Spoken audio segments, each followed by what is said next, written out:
আসসালামু আলাইকুম। আজকে সকালে নাস্তায় কি আয়োজন করেছি সেটা শেয়ার করার জন্য চলে আসলাম।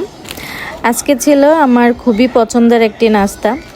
অনেকেই এটা শুনে কেমন কেমন যেন করে, কখনোই নাকি শুনেনি বা দেখেনি বা খায়নি, কিন্তু আমার খুবই পছন্দের নাস্তা এটা। পরোটা দিয়ে আম অথবা পরোটা দিয়ে মিষ্টি দই আমার কাছে খুবই ভালো লাগে।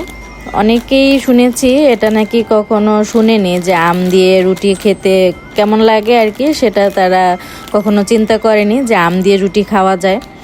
কিন্তু আমার খুবই পছন্দের নাস্তা এটা, তাই ভাবলাম আপনাদের সাথেও শেয়ার করি।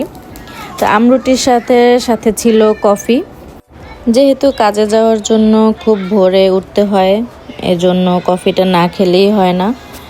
কফিটা খেলে একটু ফ্রেশ লাগে, ঘুমটা কম আসে, ঘুমের যে ক্লান্তিটা সেই ক্লান্তি ভাবটা কম আসে। তাই একটু ভারী নাস্তা করে যেতে হয় সকালে, যাতে কাজে এনার্জি পাই। আর কফি তো সাথে মাস্ট। আপনারা কেউ কখনো আম দিয়ে রুটি দিয়ে খেয়েছেন কিনা অবশ্যই কমেন্ট করে জানাবেন।